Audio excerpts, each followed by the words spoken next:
BestBookBits.com brings you the book summary of The Psychology of Money, Timeless Lessons on Wealth, Greed and Happiness by Morgan Housel. The Psychology of Money by Morgan Housel 2020 examines personal finance through the lens of human behaviour. It's a fresh take on a well-trod subject. Many personal finance books focus on exogenous considerations, e.g. how the stock market works, how to select stocks or build a portfolio, how to time the market, etc. Housel's focus is the relationship between people and money, with particular emphasis on the human variable of the equation. To grasp why people bury themselves in debt, you don't need to study interest rates. You need to study the history of greed, insecurity, and optimism. Housel's conviction is that behavior trumps other considerations in the pursuit of financial success. Doing well with money has little to do with how smart you are and a lot to do with how you behave. Engage in the right behaviors and you are likely to succeed. Similarly, no amount of intelligence, savvy, or inside information will save you from the wrong set of behaviors. Each of the first 18 chapters in this book explores an individual human behavior or attitude towards money. The final 2 chapters are a summary of the lessons and a commentary on Housel's personal financial practices. Certain behaviors induce positive outcomes, while others guarantee failure. For instance, the first chapter, titled No One's Crazy, considers the limits of our understanding, vice versa, the limits of our personal experience. Consider that we are all, in the grand scheme of things, woefully inexperienced. Your personal experience with money make up maybe 0.000000001% of what's happened in the world, but maybe 80% of how you think the world works. In other words, there's a huge gap between first-hand knowledge and how we parlay those limited insights into making sense of the world. Our experiences colour our judgment, but the foundations of that judgment are dubious, incomplete, and full of blind spots. For example, consider 2 different people born in different decades and their attitude towards the stock market. One is born in the 1950s and the other in the 1970s. The first individual, as a teenager and young adult, would have witnessed an anemic stock market returns of the 1960s to 70s, low single-digit returns in the decade aggregate. The second individual, as an adolescent and young adult, would have watched the double-digit returns for both the 1980s and 1990s. The latter is more likely to enter adulthood with a bullish attitude towards equities. The former is likely skeptical of the stock market, having witnessed 2 decades of negligible returns. The lesson: you cannot discount the impact of personal experience on your decision-making process, nor can you discount the unique set of circumstances that influence the decisions made by others. Housel's book is filled with these sorts of lessons. Some lessons caution us against certain behaviors, other lessons encourage us to embrace beneficial habits. The beauty of these lessons is that they are accessible to anyone. They are not the sole domain of high-income earners or those with elite education degrees. Reading this book won't give you a profound knowledge about investment instruments, asset allocation, or tax advantage strategies. It will, however, improve your relationship with money and your attitude regarding personal finance. It isn't difficult. Housel assures us financial wealth just requires discipline, patience, and a handful of constructive behaviors. Now, just a quick pause before we get on with the summary. Just want to say thank you for watching and listening. Best Book Bits have done over 600 video, written, and audio book summaries on our YouTube channel, on our website, bestbookbits.com, and on Spotify as well. So check it out. On with the book summary. Introduction: the greatest show on earth. The premise of this book is that doing well with money has little to do with how smart you are and a lot to do with how you behave. A genius who loses control of their emotions can be a financial disaster. The opposite is also true. Ordinary folks with no financial education can be wealthy if they have a handful of behavioral skills that have nothing to do with formal measures of intelligence. 2 contrasting examples.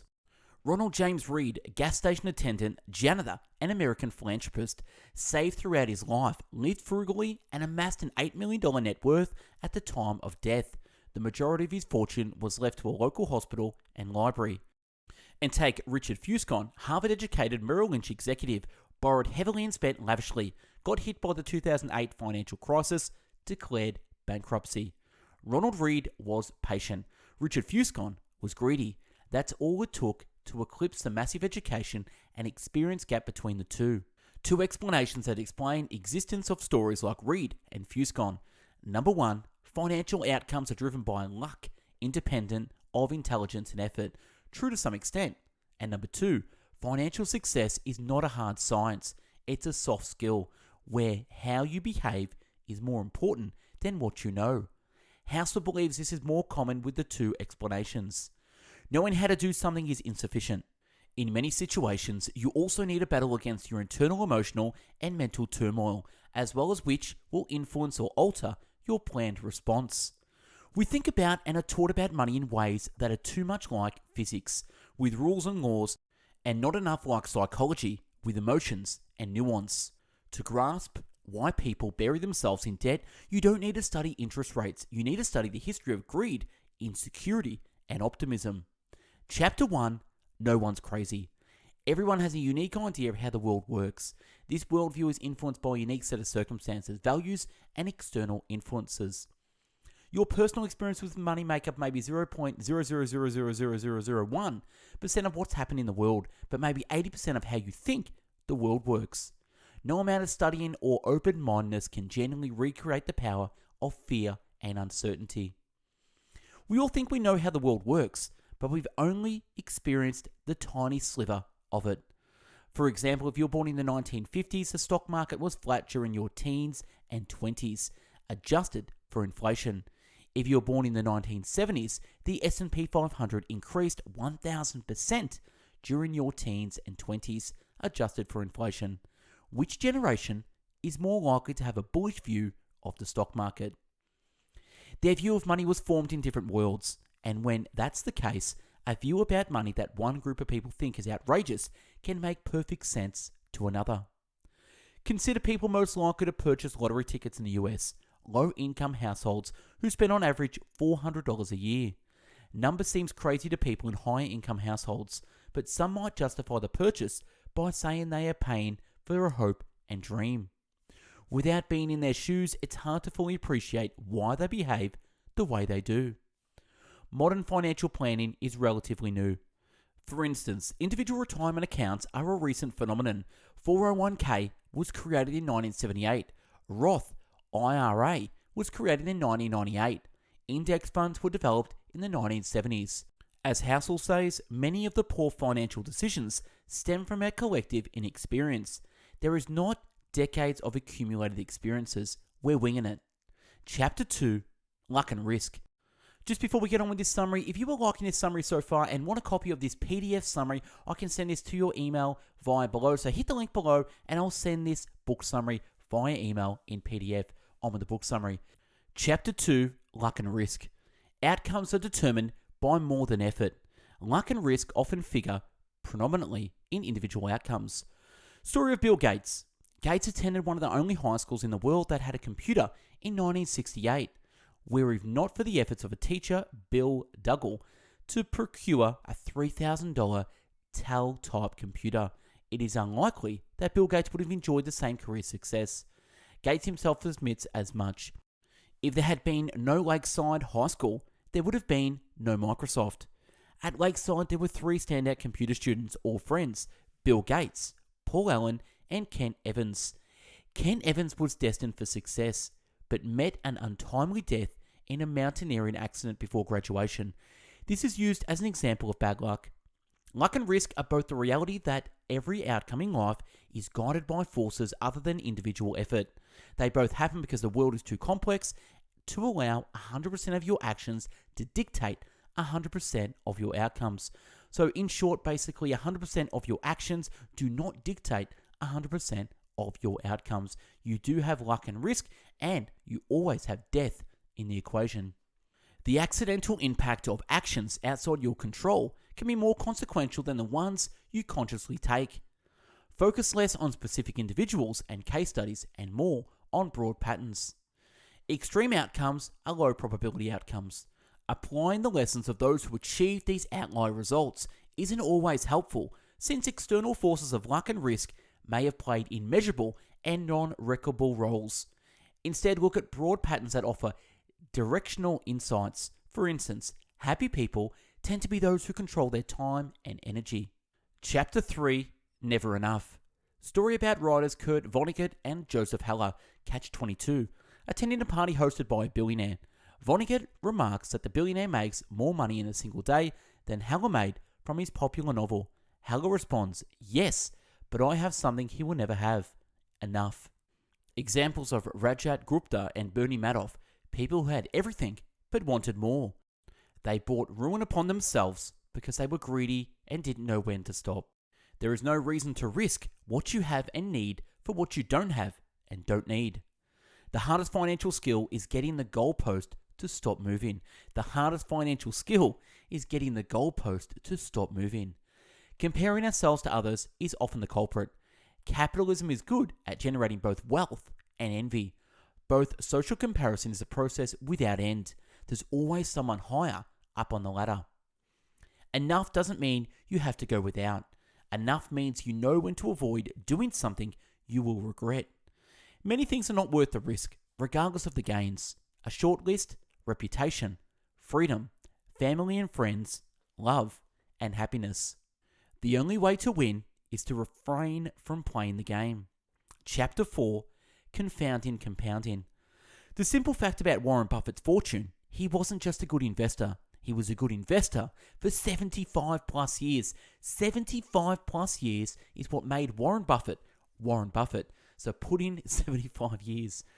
Effectively, all of Warren Buffett's financial success can be tied to the financial base he built in his pubescent years and longevity he maintained in his geriatric years. His skill is investing, but his secret is time. So time is the major asset of investing. Good investing isn't necessarily about earning the highest returns. It's about earning pretty good returns that you can stick with and which can be repeated for the longest period of time. That's when compounding runs wild. Chapter 5, Getting Wealthy versus Staying Wealthy.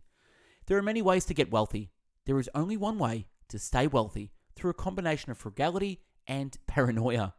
Getting money and keeping money are entirely different things and require entirely different mindsets and strategies. So getting money and keeping money are entirely different things and they require entirely different mindsets and strategies. Getting money requires taking risks, being optimistic, and putting yourself out there. Keeping money requires the opposite. It requires humility and fear that what you've made can be taken away from you just as fast. Michael Moritz, venture capitalist, we assume that tomorrow won't be like yesterday. We can't afford to rest on our laurels. We can't be complacent. We can't assume that yesterday's success translates into tomorrow's good fortune. Nassim Taleb, having an edge and surviving are two different things. The first requires the second. You need to avoid ruin at all cost. Having a survival mindset requires three things. Aim to be financially unbreakable. To be able to stick out swings in the market and stay in the game long enough for compounding to work its magic. The most important thing to plan for, the plan won't go according to plan. The most important thing to plan for, the plan won't go according to plan. A good plan leaves room for error. The more you need specific elements of a plan to be true, the more fragile your financial plan becomes. Be optimistic about the future, but paranoid about the obstacles to your success. Chapter 6, Tails, You Win.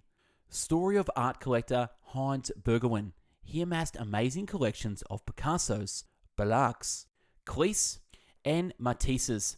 People were amazed by his art investing acumen. The reality was that he bought massive quantities of art. Only a subsequent of his collection was valuable. Bergewijn could be wrong most of the time and still end up stupendously right. Anything that is huge, profitable, famous, or influential is the result of a tail event, an outlier 1 in 1,000 or millions event. This is the venture capital model. If a fund makes 100 investments, they expect 80% to fail, a handful to do reasonably well, and 1 or 2 to drive the fund's return. Consider the distribution of winners and losers in the stock market. Most public companies fail, a few do okay, and a few generate extraordinary returns. When you accept that tails drives everything in business, investing, and finance, you realize that it's normal for lots of things to go wrong, break, fail, and fall. Warren Buffett stated at the 2013 Berkshire Hathaway shareholder meeting that he owns shares in 400 to 500 different companies over his life. His significant gains came from just a handful, 10. We see outsized results from a mere fraction of the events or actions in our lives. Chapter 7, Freedom. The ability to do what you want, when you want, with whom you want, for as long as you want, is priceless. Money's greatest intrinsic value is its ability to give you control over your time. Chapter 8, Man in the Car Park's Paradox. When you see someone driving a nice car, you rarely think, wow, the guy driving that car is cool. Instead, you think, wow, if I had that car, people would think I'm cool. Subconscious or not, this is how people think. In other words, when we signal that we're wealthy and that people should like and admire us, what really happens is people ignore the person in possession of the object of envy and just focus on the possession. Chapter 9, Wealth is what you don't see. Someone driving a $100,000 car might be wealthy, but the only data point you have about their wealth is that they have $100,000 less than they did before they bought the car. Or they bought the car on finance or lease and are paying $1,000 or $1,500 a month. So someone driving a $100,000 car does not make them wealthy. That's just a little bit of advice from myself, who works in the car industry, Mercedes-Benz, for the last 13 years. Back with the book summary. Wealth is financial assets that haven't yet been converted into the stuff you see. Housel reminds us that when people say they want to be millionaires, what it really means is that they want to spend $1 million. Spending $1 million is literally the opposite of being a millionaire. The difference between wealthy and rich. People who live in big homes and drive fancy cars are rich. People with big incomes are rich.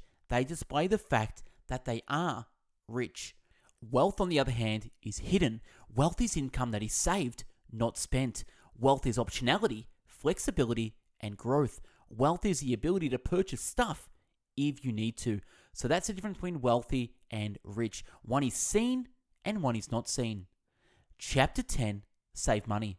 3 types of people pass a certain level of income. Those who save, those who don't think they can save, and those who don't think they need to save. Your saving rate is more important than your income or investment returns. Analogy. The 1970s oil crisis. Problem.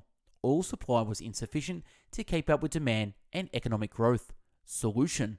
Oil supply increased 65%, but fuel efficiency and conservation doubled what could be done with that energy. Supply side was out of people's control, but the demand side was completely within the control of the individual. You can build wealth without a high income, but have no chance of building wealth without a high saving rate. It's clear which one matters more. Learning to be happy with less money creates a gap between what you have and what you want, similar to the gap you get from growing your paycheck, but easier and more in your control. Past a certain level of income, what you need is just what sits below your ego. That's interesting. So what you need is just what sits below your ego. Solution. Don't worry about what other people think or feel the need to keep up with the Joneses. The Joneses do not exist. They are a mythical family that don't live next door.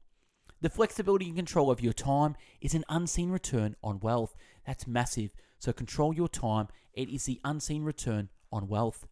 Having more control of your time and options is becoming one of the most valuable currencies in the world. Chapter 11, Reasonable, Rational. Do not aim to be coldly rational when making financial decisions. Aim to just be pretty reasonable. Reasonable is more realistic and you have a better chance of sticking with it for the long run, which is what matters most when managing money. Historical odds of making money increase over time. Lesson. Stick to your guns and don't let short-term volatility force a bad decision. Example, positive returns over a 1-year period are 68% likely, 88% likely over 10 years, and 100% likely over 20 years.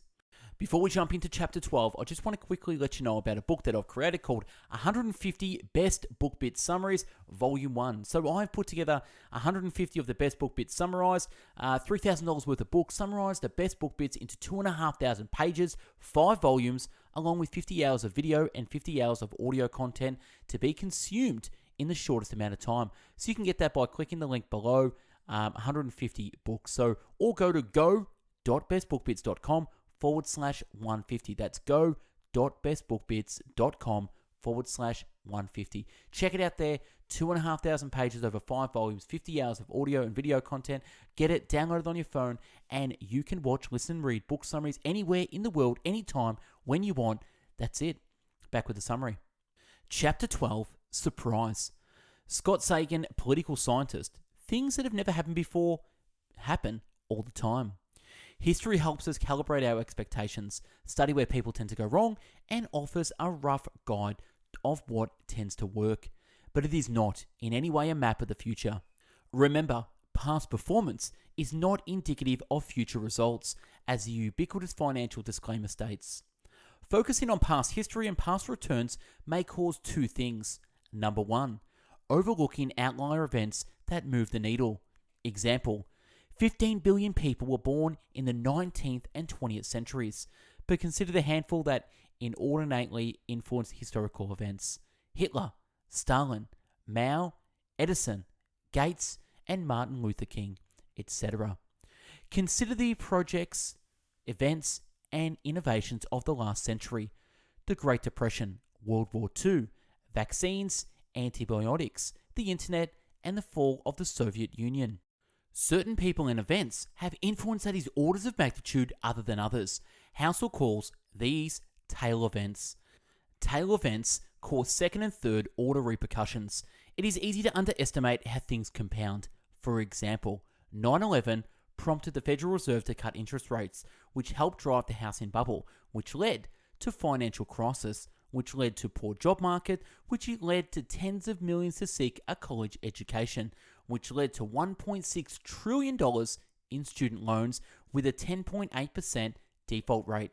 It is not intuitive to link 19 hijackers to the current weight of student loans. The majority of what's happened at any given moment in the global economy can be tied back to a handful of past events that were nearly impossible to predict. These surprise events are nearly impossible to predict because they are so improbable and depend on luck and occurrence of many similarly unlikely precursor events. This is not a failure of analysis, it's a failure of imagination. It is difficult to imagine a future that looks nothing like today or anything that we've seen before. Daniel Kahneman, psychologist and economist. The correct lesson to learn from surprises: that the world is surprising. Similarly, we should be skeptical of those who profess to know with great certainty how the future will unfold. And number two, misreading the present by looking to the past because the past doesn't account for the structural changes that are irrelevant in today's world. Example, certain financial mechanisms are new. Advice that predates these realities is obsolete. For instance, 401ks appeared in 1978, venture capital barely existed 25 years ago, and the S&P 500 did not include financial stocks until 1976. Recent history is the most relevant to the future since it accounts for some of the most important or relevant innovations and conditions that will impact the future. The further back in history you look, the more general your takeaway should be. Chapter 13, Room for Error. Blackjack and poker players know they are dealing with probabilities, not certainties. The best plan is to plan for things to not go according to plan. The best plan is to plan for things to not go according to plan. That is a great plan. Margin of safety. You also call it room for error or redundancy. Is the only effective way to safely navigate a world that is governed by odds, not certainties. The odds are in your favor when playing Russian roulette, but the downside is not worth the potential upside. There is no margin of safety that can compensate for the risk. It is impossible to prepare for or anticipate what you cannot envision. Minimize the impact of failure by avoiding single points of failure. The biggest single point of failure with money is a sole reliance on a paycheck to fund short-term spending needs, with no savings to create a gap between what you think your expenses are and what they might be in the future. Rainy day funds are a good idea. Save for things you cannot anticipate or predict. Chapter 14, You'll Change. We are terrible predictors of our future selves. Our present needs, wants, and dreams are not the same as our future needs, wants, and dreams. The end of history illusion is what psychologists call the tendency for people to be keenly aware of how much they've changed in the past, but to underestimate how much their personalities, desires, and goals are likely to change in the future.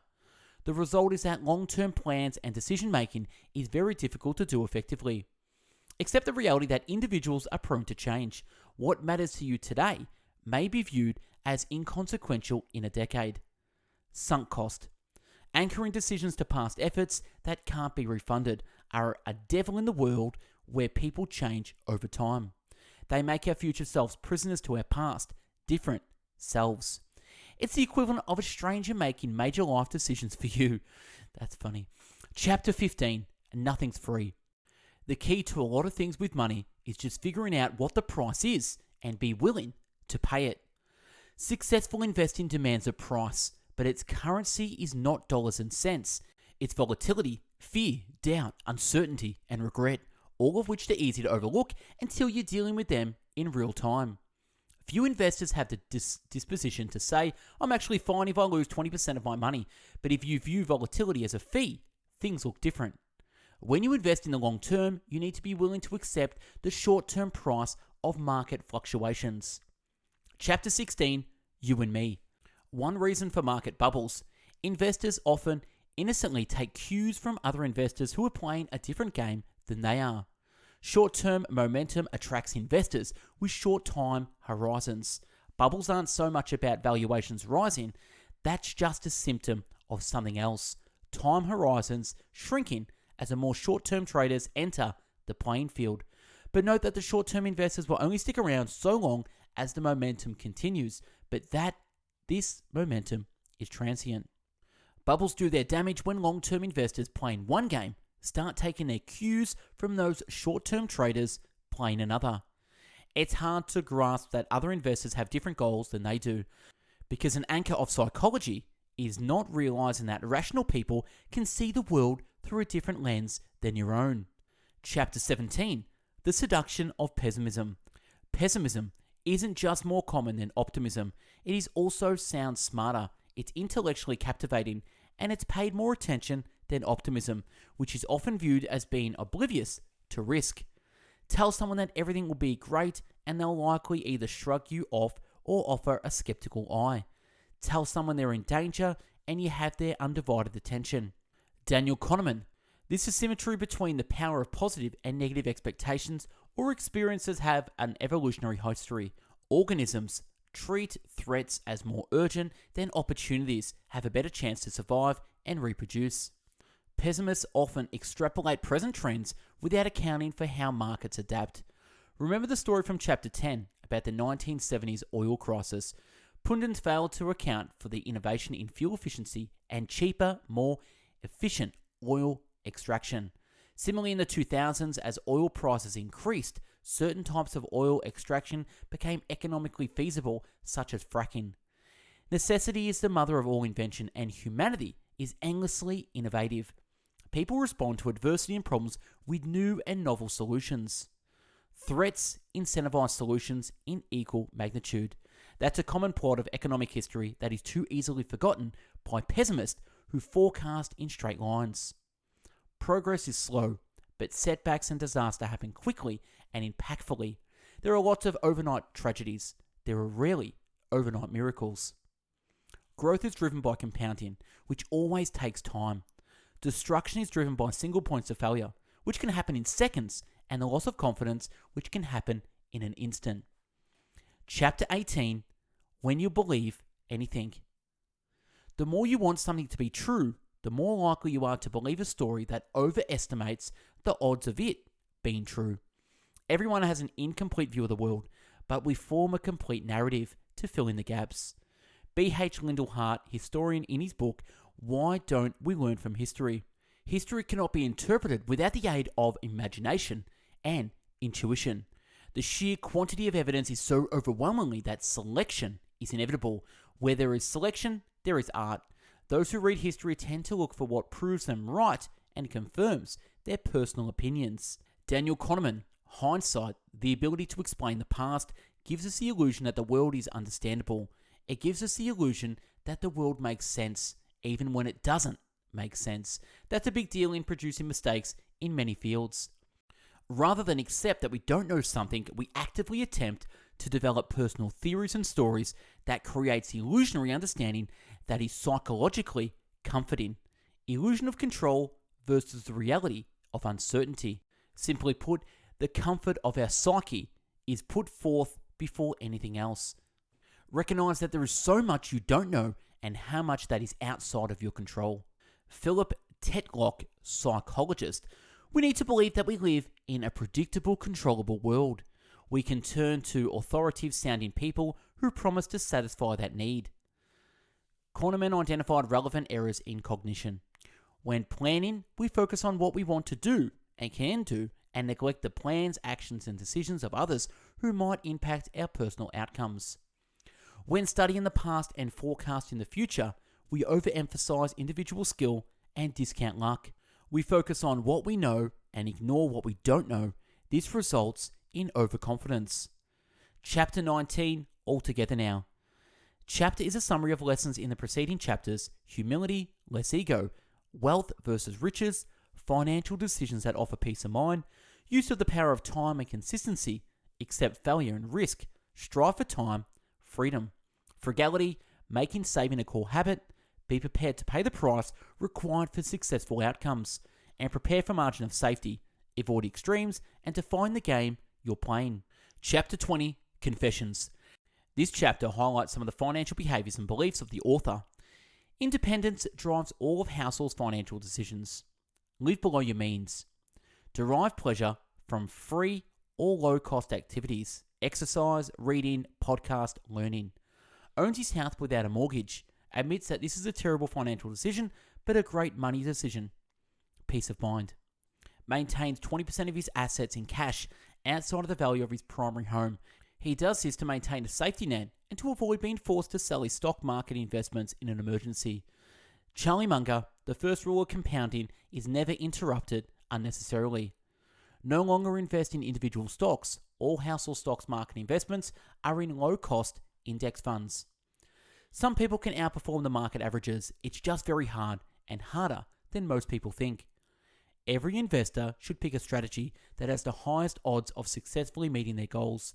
For most investors, dollar cost averaging into a low-cost index fund will provide the highest odds of long-term success. Max out your retirement accounts and contribute to your kids' 529 plans. His financial situation is simple. All of his net worth consists of a house, a checking account, and a Vanguard index funds. One of his deeply held investing beliefs is that there is a little correlation between investment effort and investment results. And last, 3 key elements of Housel's approach: a high savings rate, patience, and long-term optimism. And that's a wrap on the book summary on The Psychology of Money, Timeless Lessons on Wealth, Greed, and Happiness by Morgan Housel. Hope you liked this summary. Tell me what you think. If there's a book summary you want me to do, comment below, DM me on Instagram, send me an email at info@bestbookbits.com. And if you're interested in money and finances, I've done over 50 book summaries on my website, bestbookbits.com. One video in particular called Top 20 Money Books. Check it out. I've gone through the top 20 money books that I've done summaries on. Everything from I Will Teach You to Be Rich, Robert Kiyosaki, Grant Cardone, The Millionaire Next Door, The Richest Man in Babylon, Millionaire Fastlane, The Barefoot Investor by Scott Papp, and much, much more. Thanks for watching and listening. Have a great day. Take care. Go out there and get your money right. See ya.